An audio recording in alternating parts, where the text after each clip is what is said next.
And that we would like to think that that reason is that there is a different, a broader grant of autonomy there. If you look at the discussions ng mga sumulat ng constitutions, there is basis to believe that that is so. So, we want to change that, and we think the wealth sharing group discussions reveal, well, they agree.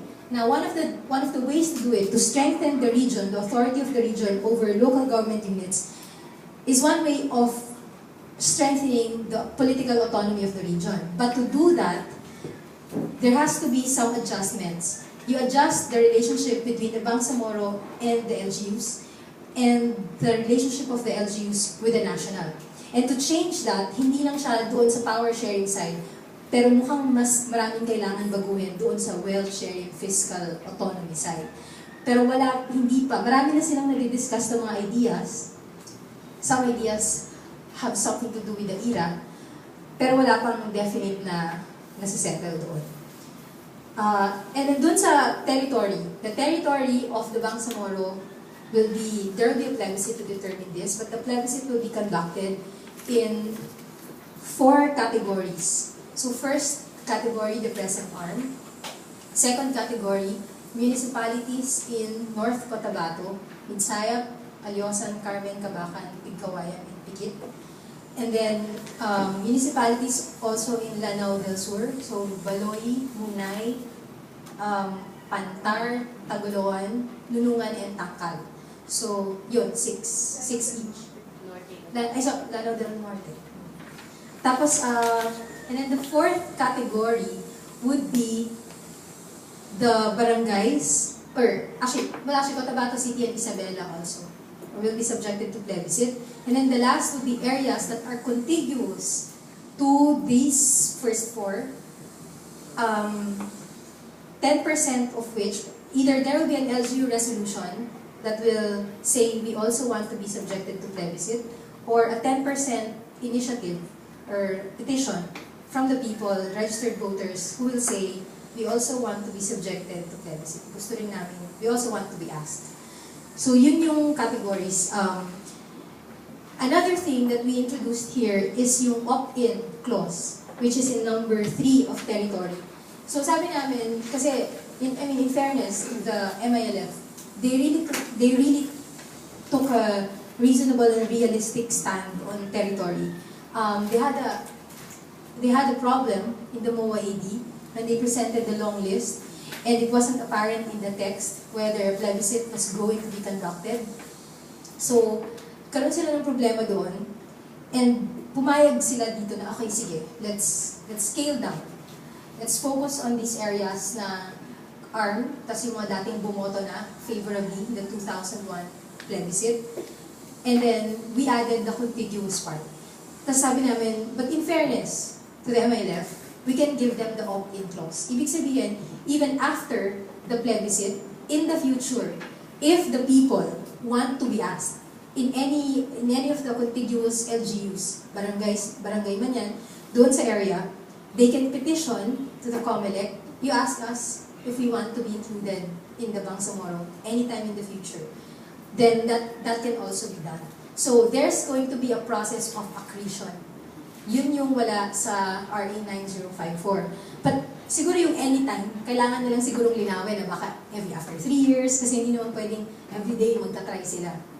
And that could be not logistically, or difficult logistically. So this could be clarified in the basic law. Yun. So the bottom line is that the inclusion or exclusion in the Bangsamoro will be determined through democratic collective exercise. And then part 6 is basic rights. One of the first things we agreed on this portion. So yung number 1 is actually just copied and pasted from the decision points and principles. And then we added 3 more numbers. First is the respect for vested property rights. Kasi maraming mga natatakot na kapag na-establish yung Bangsamoro, they will be deprived or ousted or ejected from their lands. And then the respect for IP rights, which was a point that should have been included in the decision points, pero nakalimutan. And then number 4, these I think, is minimum recognition of minority rights. Bangsamoro identity as a national minority, but even if they're outside the Bangsamoro political entity, their rights as minorities will be respected and will be protected. So I think that this is a protection of different scope from the mandate of the National Commission on Muslim Filipinos. Here, the identity, the protection, here the protection is on the basis of Bangsamoro. There, in NCMF, the basis is on the protection of Muslim Filipinos. And there's a difference. So alam naman natin na if you're Muslim, not necessarily Bangsamoro, and Bangsamoro, not necessarily Muslim.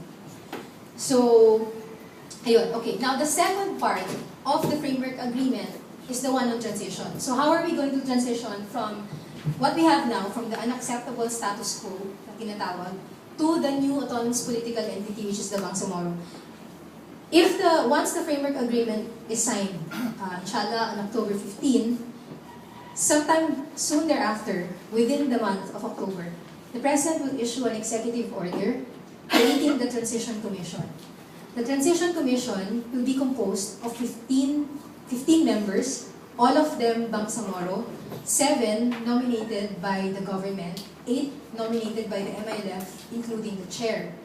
The functions of the Transition Commission are threefold. First, will be to draft the Bangsamoro Basic Law. Second would be to work on proposals to amend the Constitution, if necessary. Third would be to coordinate development initiatives in the area. So, yung target is that the Transition Commission, the timetable, is that hopefully they would be able to finish their draft Basic Law by 2013. So that by 2014, there could be a plebiscite on it. Well, pag natapos nila yung draft nila, it will be given to Congress. And then the President will certify that bill as urgent. And then if it's signed by the President, if it's enacted by Congress, signed by the President, it's going to undergo plebiscite sometime 2014. And once it is effective as the Bangsamoro Basic Law, then the Bangsamoro Transitional Authority will be put in place. So you can imagine the basic law will contain yung mga sinabi kanina, territory, power sharing, etc. Dun sa dulo, transitory mechanisms.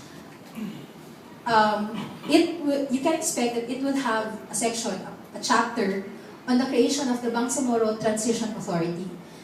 The Transition Authority wala pa dito yun, wala pa yung detalye dito because it's going to be the Transition Commission that will design the authority. But its function is to make sure that there will be a wrapping up of the affairs of the current ARMM so that they can, and also to establish institutions or to establish the ministerial form of government. So they're going to organize the legislative assembly under the ministerial government, perhaps to appoint transitional ministers, the executive branch of the ministerial form of government, etc. So sila yung gagawa nun. They will set it up so that in 2016, inshallah, as scheduled, the first elections under the ministerial form of government in the Bangsamoro will take place. And based on their recent press releases, the MILF is considering the possibility of transforming into a political party to participate in that elections. So the 2013 elections will still push through, but once the Bangsamoro Basic Law takes effect after its ratification in a plebiscite, then the ARM is going to be abolished. It will be repealed expressly by the Bangsamoro Basic Law. Yes. So yun yung summary of the transition process, getting into the Bangsamoro Basic. What will happen to the panels? So when the framework agreement is signed, meron pang annexes. At the rate that we are going, the technical working groups negotiate the details. But whatever draft annex or draft document that they will joint drafts that they will come up with, still submitted to the panels, and it is still the panels that will negotiate it to finalize it and sign it. And it is the panels that will sign it. So once it's signed by the panels, then they're deemed incorporated. Actually, meron din naman mga nakalagay dito na the annex and power sharing shall form part of this agreement. So, once signed, it's going to be considered part of the framework agreement. There are 4 annexes na nakalagay dito, unless magdagdag pa sila. Power sharing, wealth sharing, normalization, and transitional arrangements and modalities. So, itong 4 annexes na to, the target is to finish everything before the end of the year, or by the end of the year. And when that is finished, laging may nagtatanong, kailan isusulat yung comprehensive or final peace agreement? It seems likely that wala nang parang ganon. What will happen is like the comprehensive agreement equals framework agreement plus annex plus annex plus annex. So, put them all together, yun. And then siguro, pag nakompleto yung annex, there's going to be a short document just to say, we have now completed the negotiations. But the panels will continue to exist until the exit agreement is signed. And the exit agreement is not going to be signed after the annexes. It's going to be signed after implementation.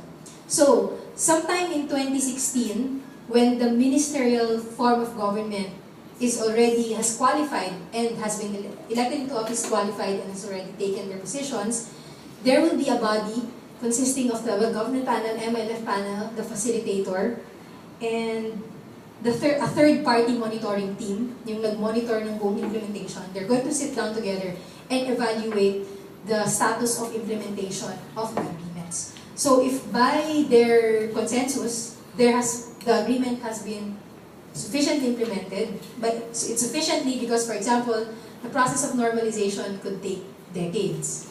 Or yung decommissioning na tinatawag, it can't happen in just 5 years. So, but it's possible na mechanisms are in place to oversee decommissioning, even if it's still ongoing. So, possible that by their assessment, we have done what is needed to be done. And institutions are in place to complete this, so then they can sign the exit agreement. So, when the exit agreement is signed, then the panels will cease to exist. And all these other mechanisms will take their place. Ayun.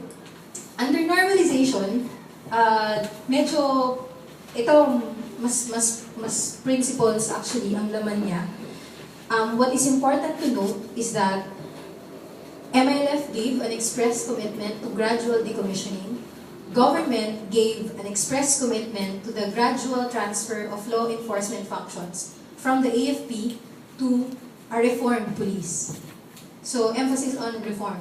So, hindi lang siya basta transfer of law enforcement functions to the PNP. And that was deliberate, and that was also approved by, language approved by the PNP. And then also, there's going